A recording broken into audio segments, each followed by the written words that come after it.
Welcome back or welcome to Joy Unscripted. I am Rachel, your host, and you have stumbled into Joy Unscripted, the podcast where we explore what becomes possible when you stop waiting for joy and start leading from it.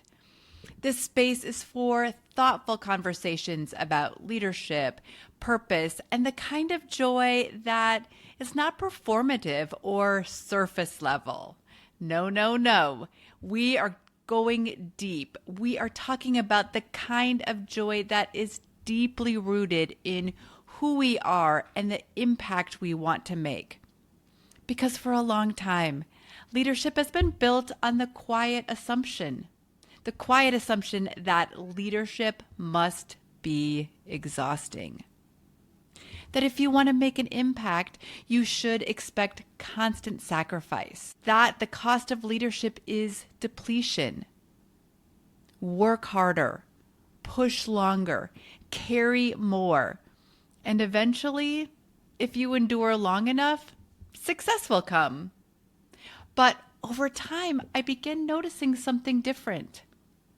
The leaders I admired most weren't the ones who looked the most exhausted. They were the ones who seemed the most alive in their work. They had energy. They had curiosity. They had purpose. And they built organizations, movements, and communities that lasted, that were sustainable. That observation eventually led me to what I now call joy-led leadership. Joy-led leadership rests on 4 foundational pillars: joy over endurance, integration over compartmentalization, community over competition, and regulation over urgency. Each of these pillars challenges a belief that many of us inherited about what leadership is supposed to look like. And today, we're going to explore why joy is not a distraction from leadership. It may actually be one of the forces that makes great leadership possible. Because when leaders experience real joy, the kind that comes from alignment, curiosity, connection, and purpose, something powerful happens. Their thinking expands, their creativity increases, their relationships deepen, and the work they build tends to last longer than the work they built from pressure alone. So let's dive right in. Let's dive right into the first pillar, joy over endurance. For generations, leadership has often been framed, quite frankly, as an endurance test. Push harder, sleep less, sacrifice more, carry more responsibility than everyone else. Does that sound familiar? There's a problem with that model. Ding, ding, ding, it's not sustainable. And more importantly, it doesn't produce the best thinking. If we just delve into the research a little bit, psychologist Barbara Fredrickson spent decades studying positive emotions. Her research produced something called the broaden and build theory. She discovered that emotions, like joy, actually expand our thinking. So when people experience joy, their minds broaden. They see more possibilities. They become more creative. They actually collaborate more effectively. So joy literally increases your cognitive flexibility. So when leaders create environments where joy exists, they aren't being indulgent. They are creating conditions where better thinking can happen. Doesn't that make sense? Consider Sarah Blakely, one of my heroes, the founder of Spanx. She has often shared a story about her childhood. At dinner every night, her dad would ask her one question: what did you fail at today? At her dinner table, in her family, failure was not punished. It was actually celebrated because it meant she had tried something. And that mindset created a culture of curiosity for her rather than fear. And that culture of curiosity became part of how she built her company. And who doesn't love a good pair of Spanx, right? Joy and play were not distractions. They were fuel for creativity. So love me some Sarah. But another powerful example is Melinda French Gates. She has spoken frequently about how the work that energizes her most is the work that aligns deeply with her values, particularly expanding opportunities for women and girls. This just shows when leaders are aligned with purpose, joy often appears naturally. And when leaders feel energized, guess what? Their teams feel it too. There's some good research from the Yale Center for Emotional Intelligence that shows that emotions are contagious inside organizations. So the emotional tone of leadership spreads. If a leader, let's say, operates from constant stress, that stress is going to spread. But if a leader operates from curiosity and enthusiasm, that spreads as well. So joy is not just personal, it's organizationally influential. So here's a question. Let's pause. Here's a question to consider. Where in your leadership do you feel energized? Think about that. Where in your leadership do you feel energized? And where do you feel like you are just simply enduring? Sometimes the shift towards joy doesn't require this big dramatic life change. Sometimes it just begins with small adjustments. What about delegating work that drains you? Or reconnecting a project to its deeper purpose? Or creating space for creative thinking instead of just constant task completion? Joy isn't something that we always chase. Sometimes it's something that we just need to make room for. Okay, pillar 2, integration over compartmentalization. This second pillar of joy-led leadership, like I just said, integration over compartmentalization, let's look at traditional leadership models often ask people to divide themselves into separate boxes, right? Professional self, personal self, creative self, emotional self. But human beings don't function best in pieces. We function best when our lives are integrated. We function best when our work connects to our values. When our leadership reflects who we actually are, right? Think about that. Brené Brown has spent decades studying vulnerability and leadership. I'm sure you all know who she is. Her research consistently shows that leaders who build the strongest cultures are the ones who lead with authenticity. Not perfection, authenticity. Authenticity allows people to bring their ideas, their best ideas, their creativity, their curiosity, their humanity. And when leaders do that, trust increases. And so does joy. Another example of integrated leadership is Indra Nooyi, former CEO of PepsiCo. During her time leading the company, she famously wrote letters to the parents of her senior executives, thanking them for raising the leaders who worked for her. What an amazing idea. It was simple, but profound. It acknowledged something that many organizations overlook. People don't leave their humanity at the door when they come to work, right? We don't leave half of ourselves at the door when we come to work. We bring our whole lives with us. Our families, our experiences, our values. So by acknowledging that reality that they have parents, she created this culture where people felt seen as human beings rather than just their job titles. And when people feel seen, they contribute more fully. Integration doesn't mean blurring boundaries. It means allowing humanity to exist in leadership. So here's a question for you.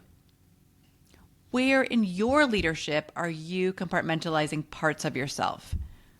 Where are you putting parts of yourself in boxes? Or where are you leaving parts of yourself at the door? And what might shift if those parts were allowed to exist? What would leadership look like if curiosity, empathy, creativity, and purpose were not things you had to hide, but things you were allowed to lead with? Integrated leadership creates environments where people bring their best thinking and their full presence.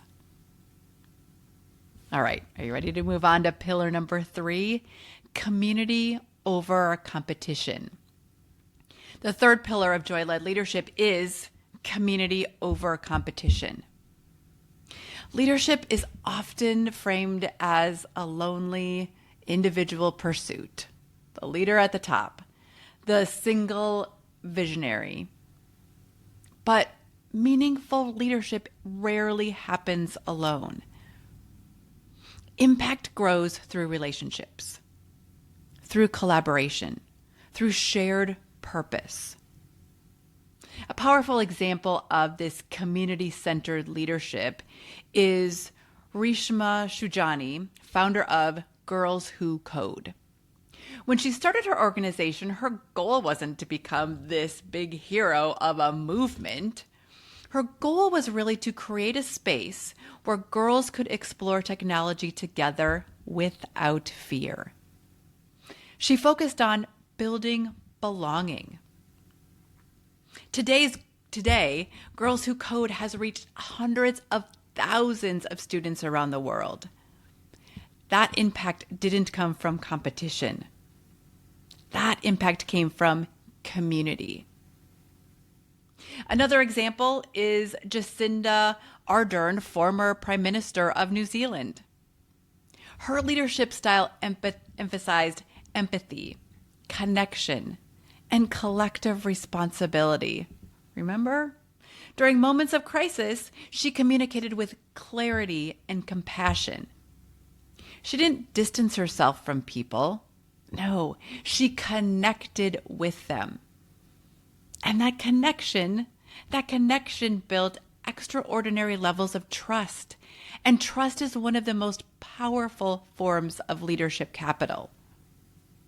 When leaders cultivate community, something shifts. People stop protecting themselves from one another. They begin building something together. And joy often emerges naturally in environments where people feel safe, valued, and connected. So here's another question to consider. Where in your leadership might you replace comparison with collaboration? Where in your leadership might you replace comparison with collaboration? Could you create more space for shared ideas? Could you celebrate team success more visibly? Could you mentor someone who is earlier in their journey? Community multiplies impact, and it makes leadership far less lonely. Okay, pillar number 4, regulation over urgency. The fourth pillar of joy-led leadership is regulation over urgency. Urgency has become the default operating system in so many organizations. You can feel it. Everything feels immediate. Everything feels reactive. Everything feels like it has to happen right now. But neuroscience tells us something important. When people operate in that constant urgency, the brain activates the threat response. And in that threat response, in that state, creativity drops. Strategic thinking shrinks. Collaboration becomes harder. The brain shifts away from the prefrontal cortex, where thoughtful decision-making happens, toward survival responses. But joy-led leadership emphasizes something radically different: regulation. Regulated leaders bring calm and clarity to complex situations. They pause before reacting. They create space for thoughtful decisions. Think about leaders like Oprah Winfrey, who has spoken openly about the importance of reflection, presence, and alignment in leadership. Her leadership style emphasizes intentionality rather than urgency. And that clarity helped her build one of the most influential media platforms in the world. Regulation isn't passive, it's strategic, because regulated leaders build resilient teams, and resilient teams build work that lasts. So here's a simple leadership practice. The next time you feel that sneaky urgency rising, pause for just a moment. Take a really big deep breath. Ask yourself, is this truly urgent, or does it simply feel urgent? That small pause can change the quality of a decision. And over time, regulated leadership creates cultures where people, remember that thing that everything translates to or transmits to your people, people feel calmer, clearer, and more capable. So when we step back and we look at these 4 pillars together, a different picture of leadership begins to emerge. Joy over endurance. Integration over compartmentalization. Community over competition. Regulation over urgency. This isn't leadership that ignores a challenge. It's leadership that creates the conditions where people can meet those challenges with creativity, energy, and clarity. Joy is not a luxury. Joy is a leadership resource. So I want to leave you with one final reflection. What might change in your leadership if joy were not something you postponed until the work were finished, but something you allowed to happen within the work itself? Because when leaders experience real joy, the kind that comes from alignment, curiosity, connection, and purpose, something powerful happens. Their thinking expands. Their creativity increases. Their relationships deepen.